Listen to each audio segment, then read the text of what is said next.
Pregnancy हा काही आजार नाहीये. आजार हा आपल्या लाईफ मधला खूप हॅपी मुवमेंट आहे. बरोबर. आणि तुम्ही त्यामध्ये म्हणजे मी तरी स्वतः सजेस्ट करेल, माझाही स्वतःचा अनुभव, तुम्ही जेवढं ऍक्टिव्ह राहणार तेवढं तुमच्या बाळावर त्याचा चांगला परिणाम होणार. ऍक्टिव्ह हवा. ऍक्टिव्ह व्हावं. ऍक्टिव्ह मग तुम्ही काहीही करा, तुम्हाला जे झेपेल. जसं तुम्ही म्हणालात की आपले जुने तुमच्या मामी मावशी आई सगळे कामं करायचे, तर करायच्या, तर त्याचा फायदाही व्हायचा. कारण त्यामुळे बॉडी आपली फ्लेक्झिबल राहते, सर्व गोष्टी होतात. आता वेळेअभावी बऱ्याचदा मुलींना ते जमत नाही करायला, परंतु जितकं शक्य आहे म्हणजे प्रेग्नन्सीला आजार समजून उगीच झोपून राहणं, एकदम रिलॅक्स राहायचं, मोबाईल बघत बसणं, हे करणं. म्हणजे माझ्याकडे हे येतात, या सगळ्या गोष्टींना फिल्टर करून एक कलाकृती घडवते त्यामध्ये.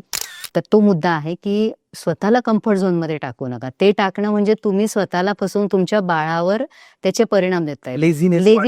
तुम्हाला आवडेल का जेव्हा बाळाला होमवर्क दिला जाईल आणि तो म्हणेल मी आता नाही करत, नंतर करेल, बरोबर आहे. तो टाळाटाळ करेल, तुमची आज्ञा पाळणार नाही. तर आपल्याला असं नाही. त्यामुळे तुम्ही ओरिजिनल जे होतंय पॉसिबल ते सर्व करा. मी स्वतः सर माझ्या 9व्या महिन्यापर्यंत मी माझं हॉस्पिटलचं वर्क केलेलं आहे. एक्झॅक्टली. म्हणजे शिकवणं असेल, म्हणजे गर्भज्ञान सुद्धा मी शिकवलेलं आहे.